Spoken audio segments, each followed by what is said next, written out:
प्रधानमंत्री नरेंद्र मोदी ने स्वदेशी का नारा दिया है।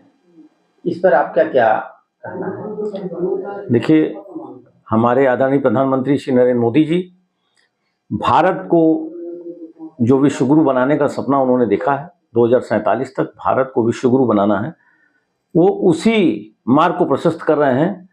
स्वदेशी अपनाने से मतलब तात्पर्य ये है कि हम लोग जो भी वस्तु का उपयोग करते हैं उसमें हम लोग 100% जो भी 100% अपने देश में निर्मित जो वस्तुएं हैं उनका इस्तेमाल करें, आदत डालें, विदेशी चीज़ों का कम से कम उपयोग करें।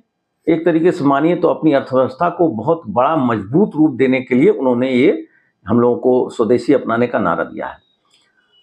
और भारत इससे सुदृढ़ होगा, मजबूत होगा, भारत की अर्थव्यवस्था मजबूत होगी और आत्मनिर्भर भारत बनेगा।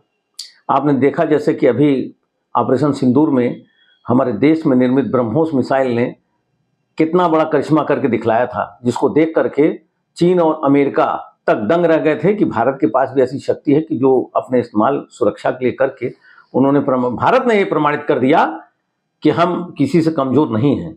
भले ही हम किसी को दबाते नहीं, किसी को डराते नहीं, किसी को धमकाते नहीं, किसी के साथ कोई दुर्व्यवहार नहीं करते, लेकिन हमारे भारत माँ के ऊपर अगर कोई गलत दृष्टि डालेगा तो निश्चित रूप से उसको उसका परिणाम भुगतना ही पड़ेगा। और हमारे देश में हर एक चीज़ जो बनेगी वो भारत के नागरिक जब इस्तेमाल करेंगे तो उसका निश्चित रूप से रोजगार पे भी असर आएगा, रोजगार बढ़ेंगे, लोगों को जो विदेश जाने की जरूरत पड़ती है वो हमारे देश में ही, हमारे भारत के नागरिक रह करके हमारे देश में अपने देश के लिए ही काम करेंगे। ये कितना बड़ा गर्व का विषय है कि जिसकी तुलना किसी और चीज़ से कर ही नहीं जा सकती। ये वाकई में एक सच्चा जो भारत माँ को विश्व गुरु बनाने का सपना जो उन्होंने देखा है, ये उसी मार्ग की ओर चलने के लिए उन्होंने एक नारा दिया है कि भारत में आत्मनिर्भर भारत बनाइए, स्वदेशी इस्तेमाल करिए।